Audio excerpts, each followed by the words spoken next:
Dorothy Evans wiped flour from her hands and glared at the strange vehicle parked outside her kitchen window. The thing looked like someone had crossed a delivery truck with a refrigerator and painted it the color of fresh mint. Steam hissed from vents along its sides, and symbols she couldn't read glowed softly on its hull. Her daughter Helen climbed out of the driver's seat, struggling with something heavy in her arms. At 62, Helen worked for some government science division that Dorothy never pretended to understand. Something about preserving alien animals from distant worlds. Dorothy thought it was all nonsense, but it paid Helen's bills and kept her busy after her divorce. "Mom, I need your help," Helen called out, wrestling with a metal container the size of a laundry basket. The thing hummed with electrical sounds and had more blinking lights than Dorothy's entire house. Dorothy opened her back door but didn't step outside. "I told you last month I'm not taking in any more of your stray projects.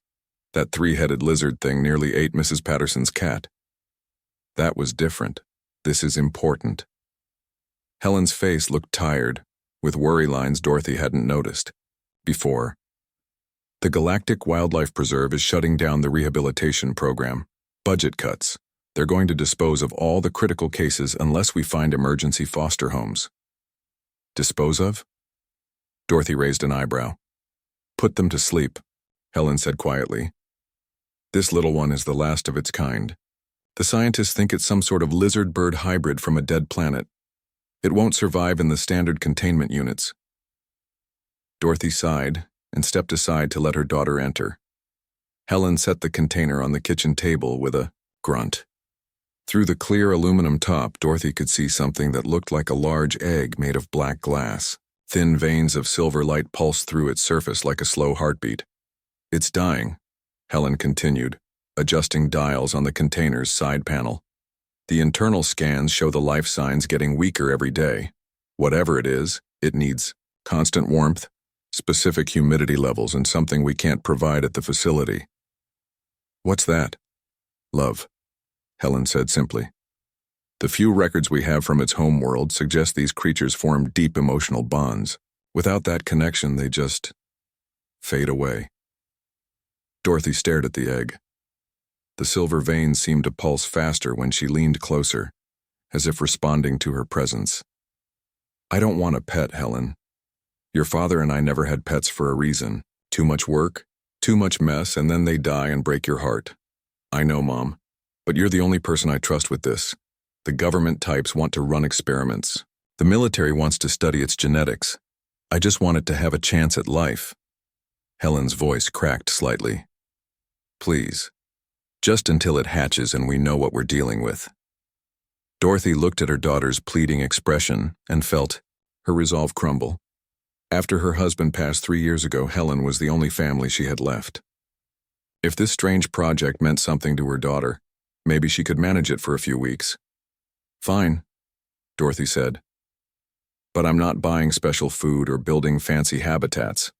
It gets what I can provide, nothing more." Helen's face lit up with relief. She spent the next hour explaining the care instructions.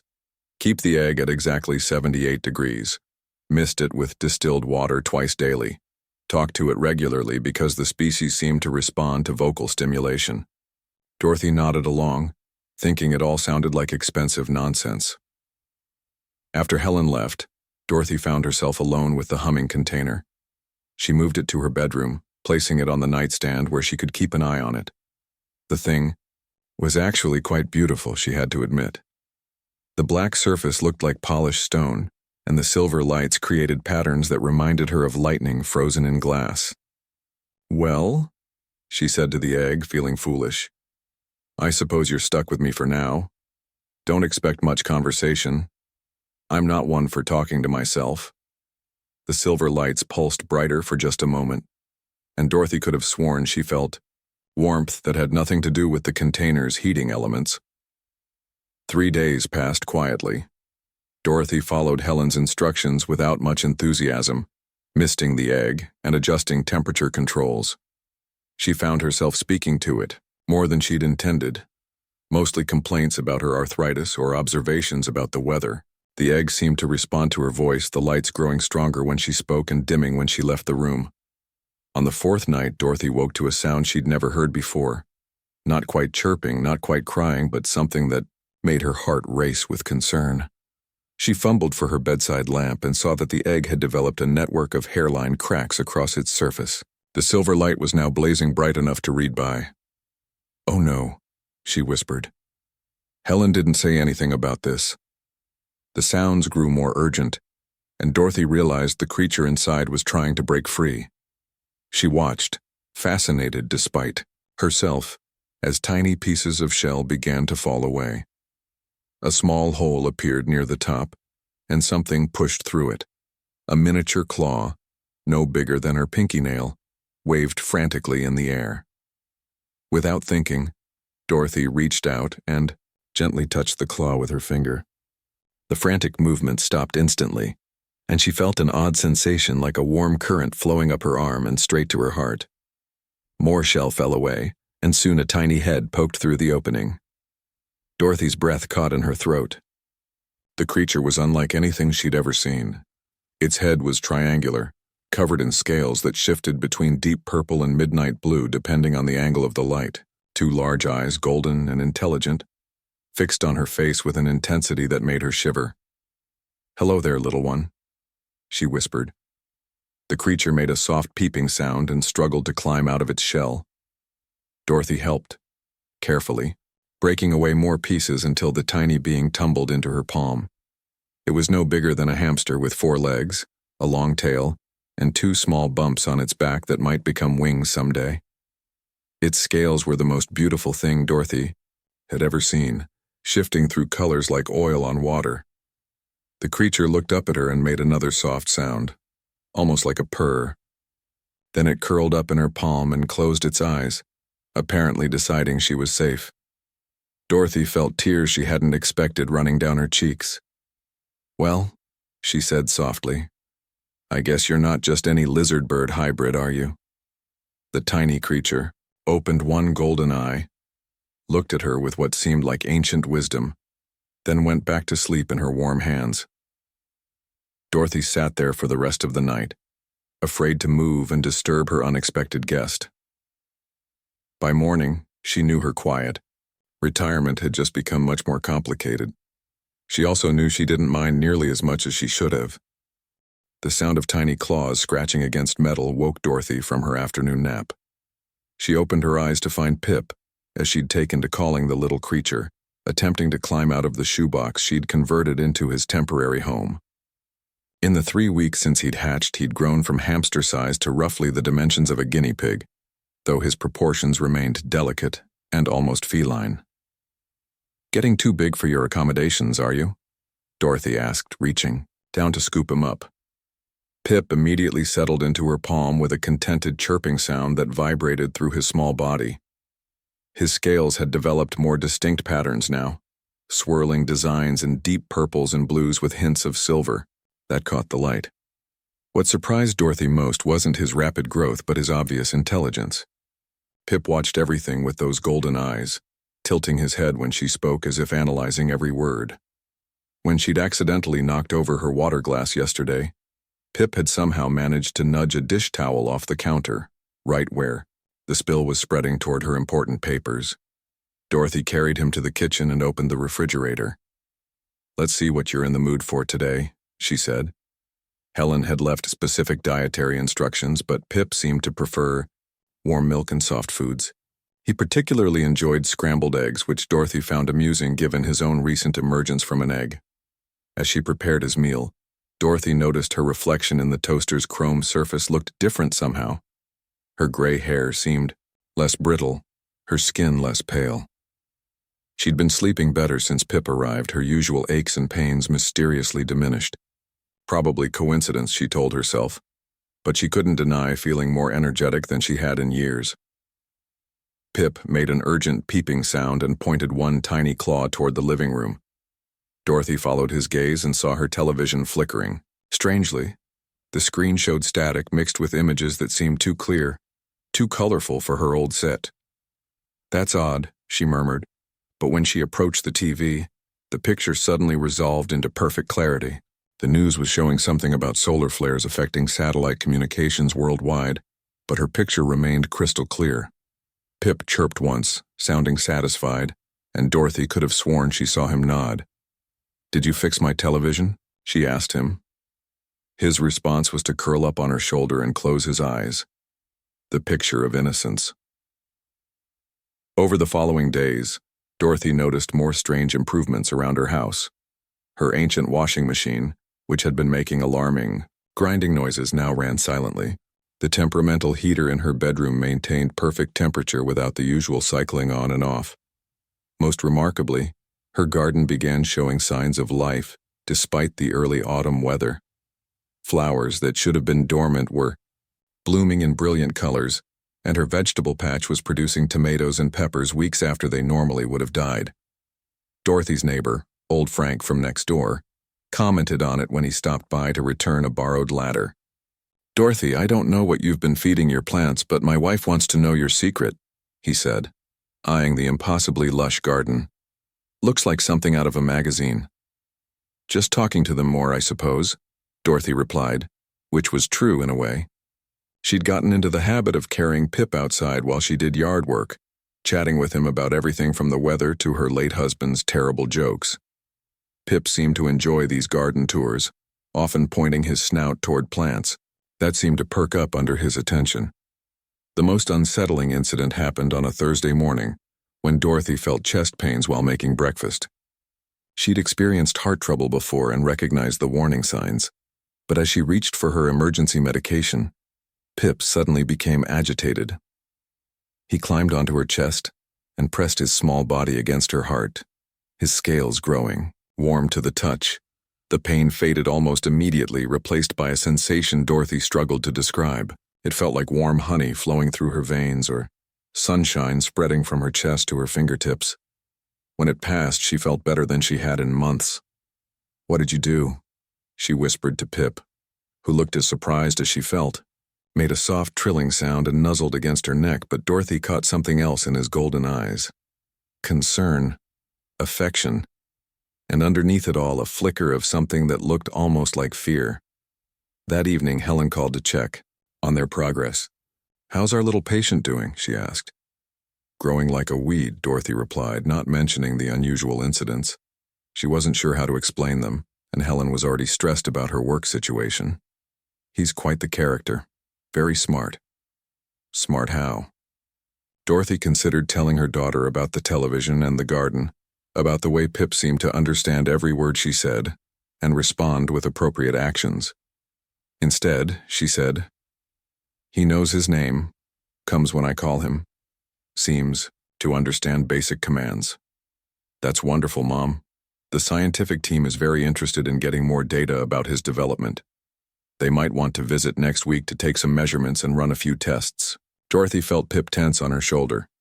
She reached up to stroke his small head and he leaned into her touch. "What kind of tests?" she asked. "Nothing invasive, just basic health assessments, some behavioral observations. They want to understand his species better." After hanging up, Dorothy looked seriously at Pip. "You don't want to see the scientists, do you?" Pip's response was to climb down her arm and position himself between her and the phone, his tiny body rigid with what could only be described as determination. "I don't blame you," Dorothy said. "I never much liked doctors either."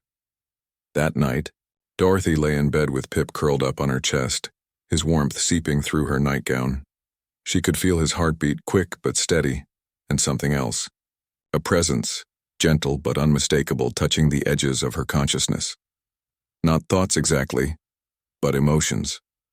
Contentment, affection, and a fierce protective instinct that seemed far too large for his small body. "What are you, little one?"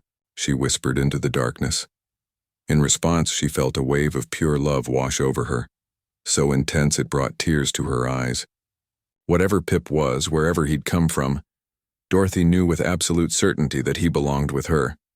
Outside her window, something that might have been a shooting star streaked across the sky, burning brighter and lasting longer than any meteor Dorothy had ever seen. Pip lifted his head to watch it pass, his scales glowing faintly in the darkness, and made a sound like distant music. Dorothy fell asleep to that otherworldly lullaby, dreaming of vast spaces between stars and ancient songs that spoke of home. The morning Dorothy's life changed forever started with Pip refusing to eat his breakfast. He sat beside his food dish, now the size of a dinner plate to accommodate his growth, and made anxious chirping sounds while staring at the kitchen window. In the 12 weeks since hatching, he'd grown to roughly the size of a house cat. Though his build remained lean and graceful, his scales had developed an inner light that made them appear to be cut from living starlight. "What's wrong, sweetheart?" Dorothy asked, kneeling beside him. At 78, getting down to his level took effort, but the concerned look in his golden eyes made it worthwhile. Pip pressed against her leg and pointed one claw toward the window. Dorothy followed his gaze but saw only her garden, now blooming, with impossible abundance despite the late autumn frost that had killed her neighbor's plants weeks ago. The flowers seemed to pulse with their own inner glow, and the air above them shimmered like heat waves on a summer day. A shadow passed overhead, too large and too quiet to be any aircraft Dorothy recognized. Pip's scales flared brighter, and he made a sound she'd never heard before, something between a growl and a song. "Easy there," Dorothy murmured, stroking his head. Her touch seemed to calm him, but his muscles remained tense under her hand. The shadow circled twice more before something massive settled in Dorothy's backyard, with no more sound than a gentle breeze. Through the window, she could see a craft that defied every law of physics she understood. It looked like someone had carved a ship from a single piece of pearl, all flowing curves and surfaces that seemed to shift between solid matter and captured light. Pip moved to stand between Dorothy and the window, his small body radiating protective energy that made the hair on her arms stand up. "Well," Dorothy said, surprised by how calm her voice sounded. "I suppose we were bound to have visitors eventually." 3 figures emerged from the craft, and Dorothy's first thought was that they looked like walking crystalline sculptures. Tall and graceful, with skin that appeared to be made of translucent material shot through with veins of soft light. They wore robes that seemed to be cut from the same fabric as their ship, flowing garments that moved without any wind. The lead figure approached her back door and stopped, placing what might have been hands together in a gesture of respect. When it spoke, the words came from a device on its chest rather than from anything resembling a mouth. "Honored Elder Dorothy Evans," the voice was melodious, like wind chimes in a gentle breeze. "We come in peace and with great urgency. May we speak with you?" Dorothy looked down at Pip, who had positioned himself directly in front of her feet. His scales were now glowing bright enough to cast shadows on the walls. "I suppose you'd better come in," she said, opening the door. "Mind the step." The 3 beings entered with fluid grace, their lights dimming respectfully in her kitchen. The leader inclined its head, a gesture that somehow conveyed deep reverence. "I am Archon Thalan of the Luminary Council. These are my advisors, Seer, Nala and Scholar Riven. We have traveled far to find you, honored elder." "Just Dorothy is fine," she replied, gesturing toward her kitchen table. "Would you like tea? I'm afraid I don't know what your people drink. Your kindness honors us, but we require no sustenance. We come because of the child you protect." Thalan gestured toward Pip, who had climbed onto Dorothy's lap and was watching the visitors with unblinking intensity. "Pip? What about him?" The 3 aliens exchanged what might have been glances. Seer Nala stepped forward, her light pulsing with what seemed like excitement mixed with fear. "Honored Dorothy, what you call Pip is not what your daughter's records indicated. This is a stellar worm, the last of an ancient species that shaped the early galaxy. We thought them extinct for over 3,000 years. Dorothy stroked Pip's scales, which had settled into a steady glow. "He's just a baby, a sweet, intelligent baby who needed care."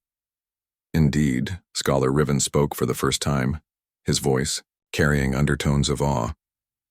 "But he will not remain small. Adult stellar worms grow to the size of your largest cities. They possess psychic abilities that can influence entire star systems, and they serve as living starships, capable of traveling faster than light itself." Dorothy felt Pip tense under her touch, but she continued petting him soothingly. "So he's going to be big, that doesn't change anything." "Honored Dorothy," Thalan's voice carried a note of urgency. "Stellar worms bond for life with a single individual. sharing consciousness and extending their partner's lifespan to match their own. The bond appears to be irreversible once formed. What are you saying? The child has chosen you as his life mate.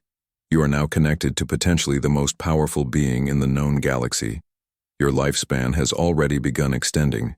Your health improvements, the changes to your environment, these are early manifestations of the bond. Dorothy looked down at Pip, who was purring softly in her lap. His golden eyes met hers, and she felt that familiar wave of love and contentment flow through their connection. You're telling me that my little Pip is going to grow up to be some kind of space dragon? A vast oversimplification, but essentially accurate, Seer Nala confirmed. Stellar worms were the first species to achieve interstellar travel. They seeded the galaxy with life, guided the evolution of countless civilizations, and maintained peace between the stars for millions of years. What happened to them?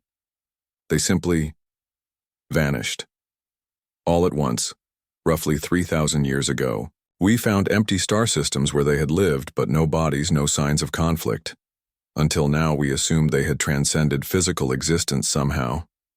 Scholar Riven leaned forward, his light brightening with scholarly enthusiasm. The implications are staggering. If stellar worms are returning, it could signal a new age of galactic evolution. Or, he paused. It could mean something terrible is coming that requires their presence. Dorothy considered this information while continuing to pet Pip. The little creature seemed to sense her thoughtful mood and nuzzled against her hand reassuringly. Let me make sure I understand this correctly, she said finally. You're telling me that Pip here is the last of an extinct race of cosmic dragons. He's bonded with me for life, and this is either going to usher in a golden age or signal some kind of apocalypse? Again, oversimplified but accurate. Thalen. Confirmed. And what exactly do you expect me to do about it? The three aliens exchanged those glance-like communications again. Seer Nala spoke with obvious reluctance. The Galactic Council is concerned. There are factions that would seek to use the worm's power for conquest. Others believe he should be contained until we better understand the implications. Some want to prevent his maturation entirely. Dorothy felt a cold anger rise in her chest. You want to hurt him? Not us, Thalen said quickly. But others will come. Word of his existence is already spreading through the galaxy. Your world will become the center of interstellar attention, whether you wish it or not. Pip made a soft sound and climbed up to Dorothy's shoulder, pressing his warm body against her neck in a gesture of comfort and reassurance. Well then, Dorothy said, her voice taking on the steel that had gotten her through 78 years of life's challenges. I suppose we'll have to be ready for them, won't we? The alien stared at her with what might have been surprise.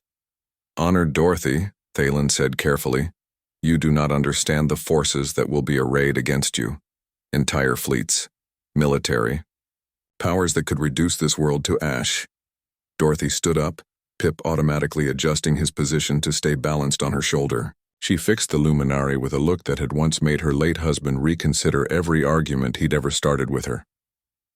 You don't understand something either, she said firmly. Nobody, and I mean nobody, is taking my grandson away from me. As if responding to her words, Pip's scales flared with brilliant light, and for just a moment Dorothy could have sworn she felt something vast and ancient stirring in the depths of his golden eyes, something that spoke of starbirth and the music of comets, of love that could reshape reality itself. The luminary took an involuntary step backward, their own lights flickering with what could only be described as recognition and respect.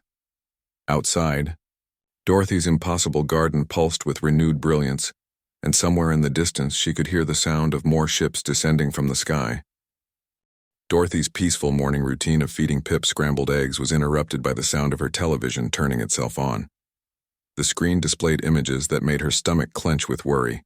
Ships filled the sky above her small town, some sleek and silver like the luminary vessel still parked in her backyard, others angular and menacing, bristling with weapons that glowed ominously in the dawn light. Well, Pip, she said, setting down his food bowl. Looks like we're famous.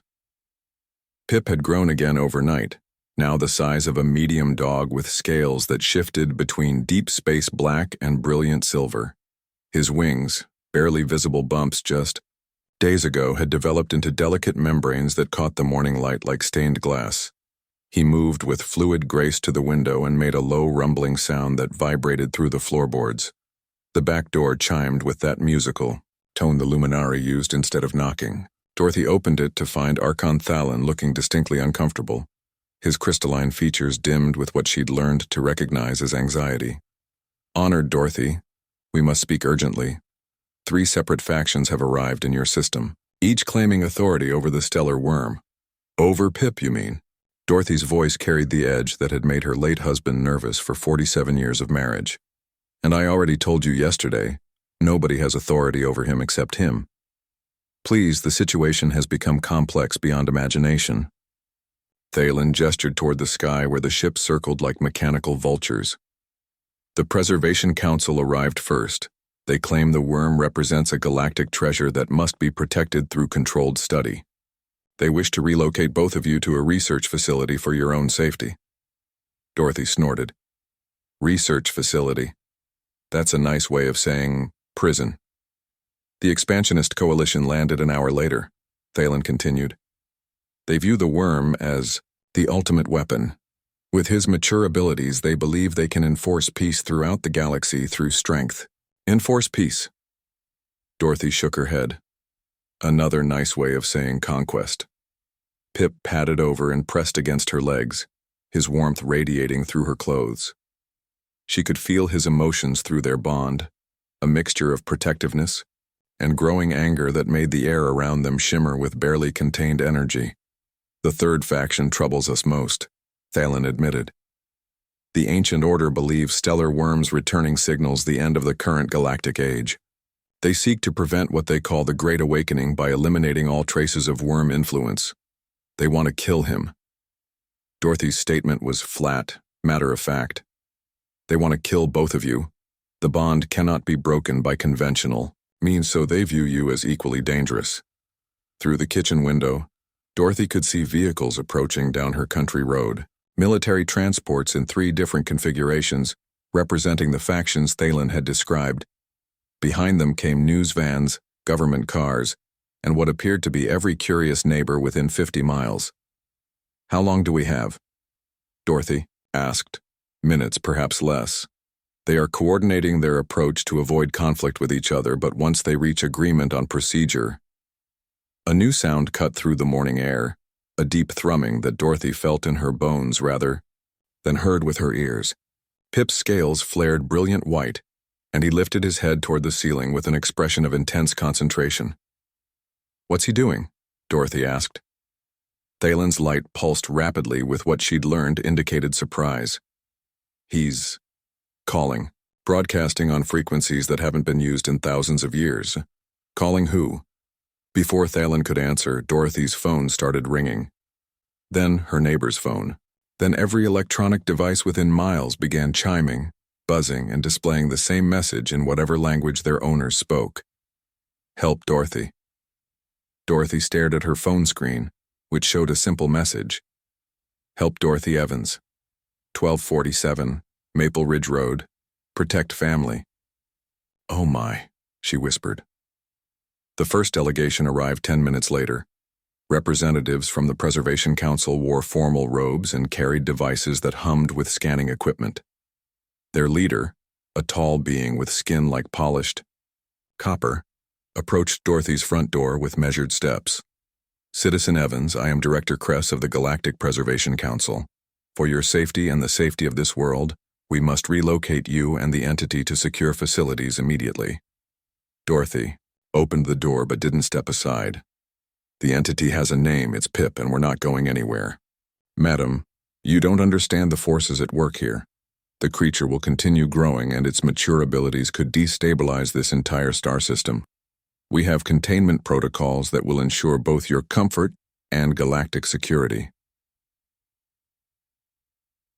Comfort. "In a cage is still a cage," Dorothy replied. Behind Director Kress, the Expansionist Coalition was setting up what looked like a mobile command center. Their leader, a being that resembled a walking suit of armor filled with swirling energy, seemed to be arguing with someone through a communications device. The Ancient Order had taken a different approach, surrounding Dorothy's property with robed figures who chanted in a language that made the air itself feel cold. Their leader stood apart from the others, radiating an aura of controlled menace that made Pip growl low in his throat. "You have 1 hour to consider our offer," Director Kress said. "After that, the decision will be made for you."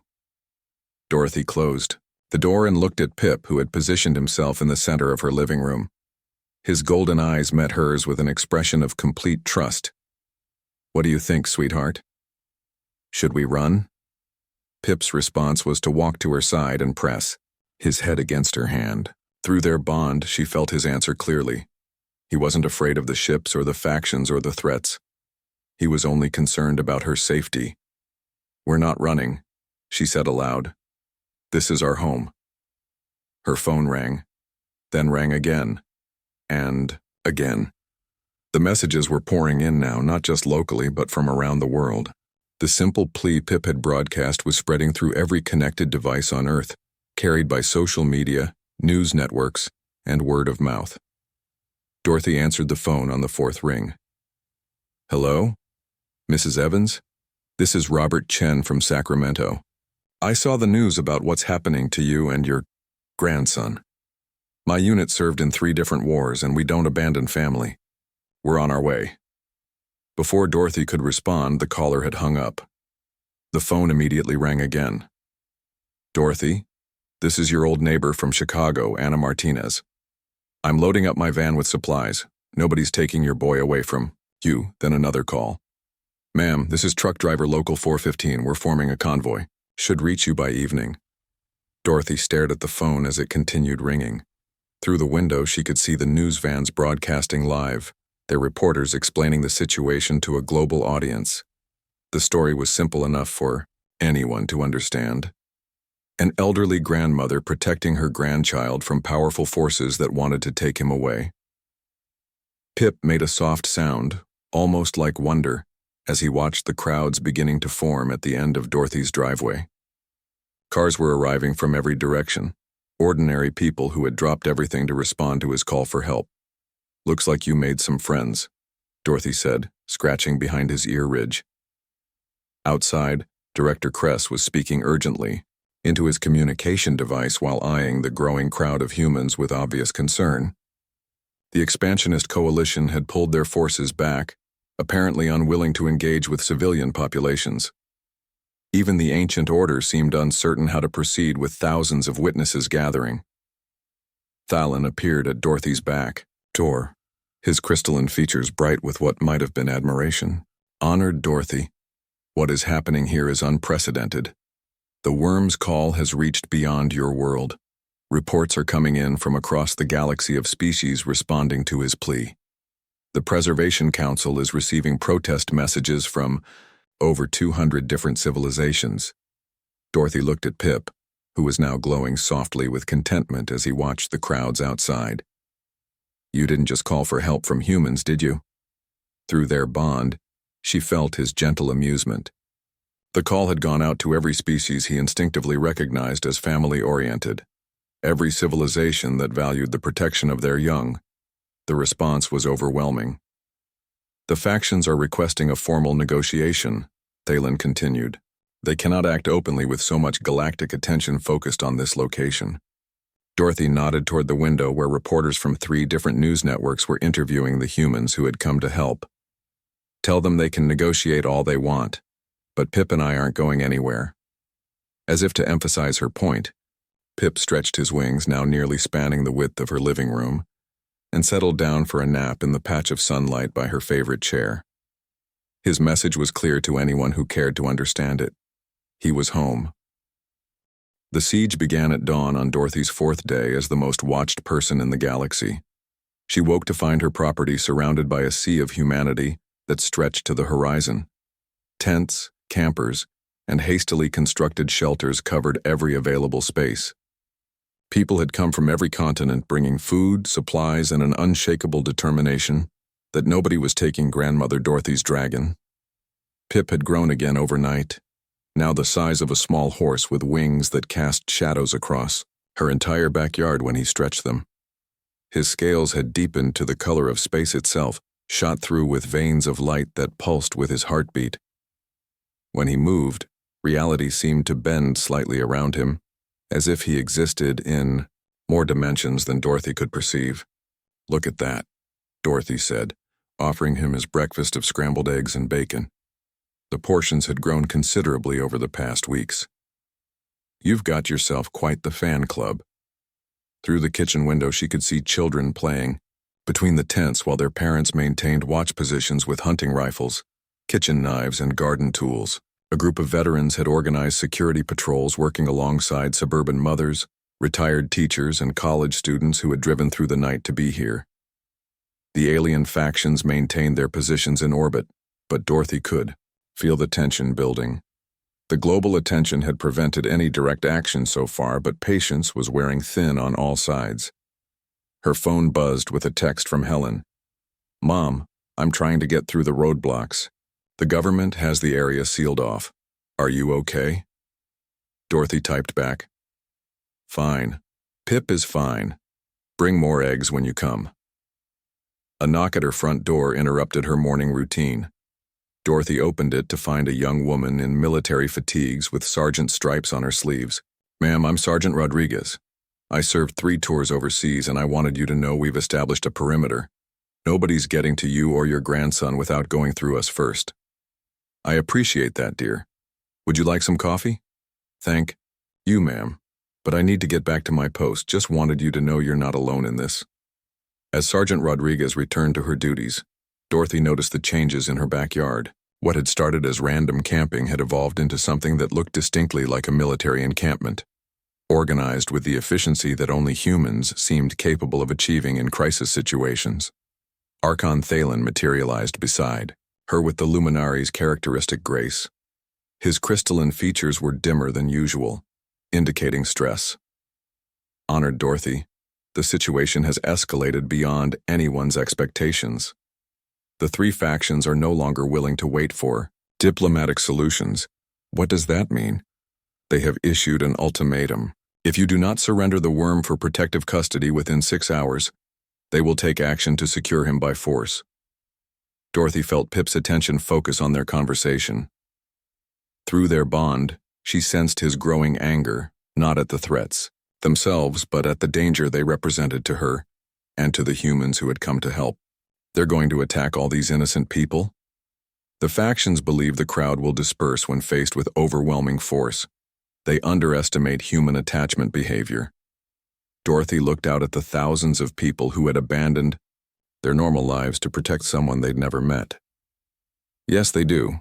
The first sign of escalation came at noon when the sky filled with more ships than Dorothy could count. The 3 factions had apparently agreed to coordinate their efforts, presenting a united front to overwhelm any resistance. Director Kress's voice boomed from speakers that had somehow appeared around Dorothy's property. "Citizens of Earth, you are interfering with matters of galactic security. Disperse immediately or face the consequences of your actions." The response from the crowd was immediate and universal. Instead of fleeing, more people arrived. Social media had spread the story globally, and humans were responding with the same instinctive protectiveness that had brought them here in the first place. Dorothy watched from her kitchen window as a group of local farmers drove their tractors into defensive positions, followed by a convoy of long-haul truckers who had somehow obtained military surplus equipment. The crowd wasn't just growing larger, it was becoming organized, purposeful, and increasingly well-armed. "This is unprecedented," Thalen murmured, his light pulsing with what Dorothy had learned to recognize as amazement. No species in galactic history has ever responded to external threats with such unified determination. Pip made a sound that was part purr, part song, and Dorothy felt his emotions shifting. The protective anger was still there, but it was being tempered by something else. Wonder, gratitude, and underneath it all, a power that was growing stronger by the moment. The attack came at sunset, when the alien factions apparently decided that diplomacy had run its course. Energy weapons fired from the orbiting ships not at the crowd but at empty areas around Dorothy's house, obviously intended as warning shots to scatter the civilians. The humans' response was not what the aliens expected. Instead of running, the crowd linked arms and moved closer to Dorothy's house, creating human shields between her and the ships above. Veterans shouted orders while civilians followed without question.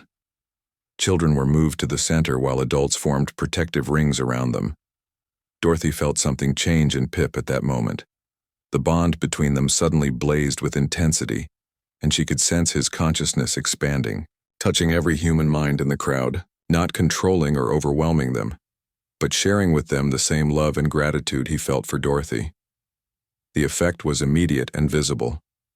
The humans' protective instincts, already strong, became something more. They moved with perfect coordination, as if they were all part of a single organism focused on a single purpose. Protecting family. The second wave of energy blasts came lower, intended to actually harm the crowd and force their retreat. Instead, something impossible happened. The beams struck a barrier of pure force that materialized around Dorothy's property, deflecting harmlessly into the sky. Pip had moved to the center of Dorothy's backyard, his wings spread wide and his scales blazing with the light of stars. He was no longer the size of a horse, but something much larger, his form shifting and growing as Dorothy watched in awe. But the most amazing thing wasn't his size or his power. It was the expression on his face as he looked at the thousands of humans who had risked everything to protect him. Pure love. The same emotion Dorothy felt when she looked at him. Magnified and reflected back through their bond until it filled the air itself with warmth. "My God," Thalen whispered. "He's awakening, but not as we expected. The human's emotional resonance is amplifying his development." Through the bond, Dorothy felt Pip's consciousness touching hers with gentle question. He was asking permission, she realized. Permission to fully become what he was meant to be. "It's okay, sweetheart," she said aloud. "I trust you." The transformation was beautiful beyond description. Pip's form expanded until he was truly the size of a city, his wings spanning the entire valley while his body remained somehow contained within Dorothy's backyard, as if space itself was bending to accommodate him.